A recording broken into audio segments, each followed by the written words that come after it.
여러분 안녕하십니까? 이해하기 쉽게 법률 상식을 전해드리는 택수의 투시경 이택수입니다.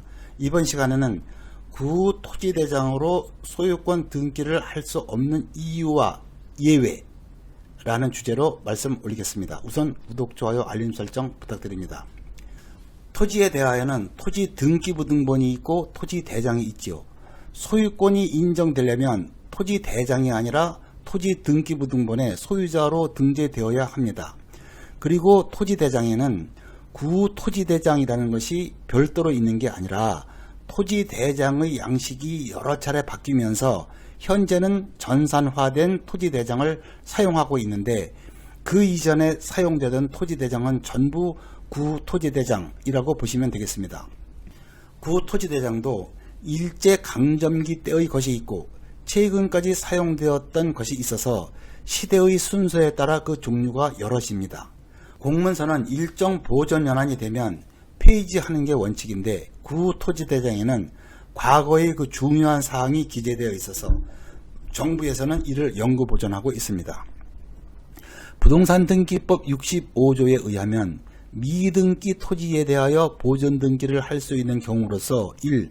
토지대장의 소유자로 등재되어 있는 경우, 2. 소유권 확인 판결을 받은 경우, 이 두 가지를 규정하고 있습니다. 그렇다면 구토지대장도 모두 국가가 작성한 것이어서 구토지대장의 소유자로 등재가 되어 있으면 이를 근거로 보존 등기를 할 수 있다고 해야 마땅합니다. 그러나 구토지대장의 소유자로 등재되어 있어도 보존 등기를 할 수 없는 경우가 있는데, 그 이유는 다음과 같습니다. 1945년 해방이 되고 50년 6월 25일 전쟁이 발발했지요. 전쟁이 나기 2개월 전인 50년 4월에 지적법을 제정을 했는데, 6.25 전쟁 중에 소유권을 입증할 수 있는 토지대장과 등기부 등본 등 토지에 관한 지적 공부가 인민군 지배하에 있던 지역에서는 대부분 소실되어 없어졌습니다. 그 지적법은 전쟁이 날 것을 예상을 하지 못하고 만든 법이라서 멸실된 토지 임야에 대한 소유권 복구 절차에 관한 규정이 전혀 없었습니다.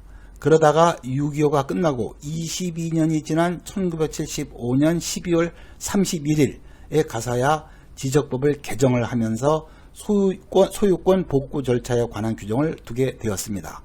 나라에서 세금을 거두어 드리려면 토지의 소유권을 제대로 복구한 다음에 거두어야 하지요. 그런데 수복 이후 75년 12월 31일까지 그 사이의 혼란기에 세금을 부과하기 위하여 토지대장에 세금을 납부할 사람을 제대로 조사도 하지 않고 소유자로 등재하고 그로부터 세금을 징수해 왔던 것인데, 수복 후 75년 12월 30일 그 이전에 토지대장에 소유자로 복구된 사람은 모두 법령에 근거 없이 조세 징수를 위한 행정편의에 의하여 복구된 것입니다. 물론 그 중에는 다른 방법으로 입증을 해서 소유권을 찾은 사람도 있고, 반대로 세금만 납부하다가 소유권을 빼앗긴 사람도 있지요. 대법원도 75년 12월 31일 구지적법 개정 전에 복구된 구토지대장의 소유자란에 이름이 기재되어 있더라도 권리의 추진력을 인정할 수 없다고 하여 이를 근거로 소유권을 인정할 수 없다는 입장입니다. 그렇기 때문에 75년 12월 31일 이전에 복구된 구토지대장만으로는 소유자로 등기를 할 수 없게 된 것은 바로 이러한 이유 때문이었습니다. 반면에 75년 12월 31일 개정된 지적법에 의거하여 그 이후에 토지대장을 복구한 사람들은 최종 목표가 등기부의 소유자로 등재하는 것이어서 토지대장의 소유자로 등재함과 동시에 등기부에도 소유자로 등재를 했기 때문에 75년 12월 31일 이후에 복구한 토지대장의 소유자로서 현재까지 등기를 하지 못하고 있는 경우는 거의 없습니다. 그래서 현재 토지대장의 소유자로 등재되어 있으면서도 등기를 하지 못하고 있는 사람 99%는 수복 후 75년 12월 31일 이전 그 사이에 소유자로 등재된 사람이라고 보시면 되겠습니다.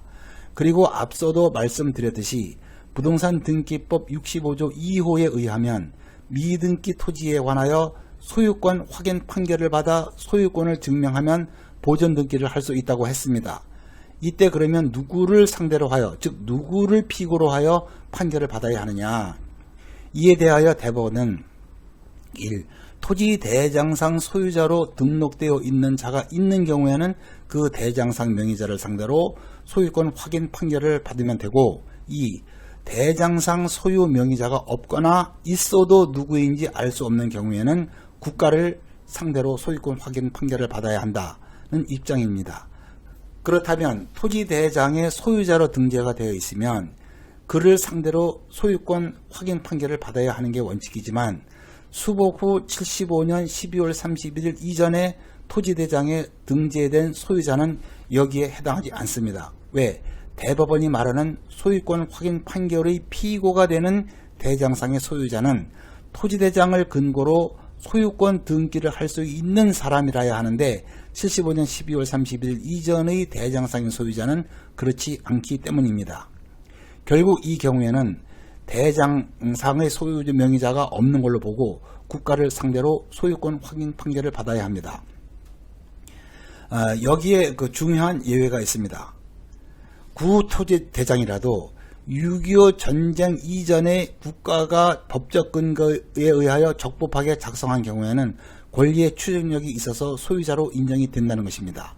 권리의 추정력이 있는 문서로는 우선 일제강점기 조선총독부가 전국토조사사업을 하면서 작성한 토지조사부와 임야조사부, 조선총독부가 국토개발과 관련하여 작성한 보안림 편입조서, 사방계획서 등등 여러가지의 문서에 소유자로 등재되어 있으면 그의 후손들이 소유권을 회복할 수가 있고 실제로 그렇게 해왔습니다. 구토지대장 중에는 일제강점기 때 적법 절차에 따라 작성된 것이 있습니다. 그 토지대장은 일제강점기 당시 조선총독부령에 근거하여 1914년 4월 25일 제정된 토지대장 규칙에 근거하여 적법하게 작성된 것입니다. 일제 때 작성된 토지대장은 그 서식 자체만 보더라도 일제강점기 때 작성된 사실을 알 수가 있고 한글은 단 한 글자도 없고 용어 자체가 완전히 일본식입니다. 이에 대하여 대법원도 일제강점기 때 작성된 토지대장에 소유자로 등재되어 있다면 이는 적법 절차에 따라 맞춰진 것이어서 적어도 그 소유자로 등재된 사람은 진실된 소유자로 봐야 한다는 입장입니다. 6.25 당시 공산군 점령하에 들어가지 않은 지역은 일제 때의 토지 임야에 관한 구대장이 대부분 고스란히 보존되어 있고 공산군 점령하에 들어갔어도 일부 소실되지 아니한 서류가 남아있는 경우도 있습니다. 일제 때 토지대장, 임야대장으로 소유권을 찾은 사례가 많이 있다는 사실 참고하시기 바랍니다. 이상 토지에 관하여 설명을 드렸는데 임야의 경우에도 거의 동일한 법 이론이 적용된다고 보시면 되겠습니다. 끝까지 시청해 주셔서 감사드립니다. 다음 더 유익한 주제로 뵙겠습니다.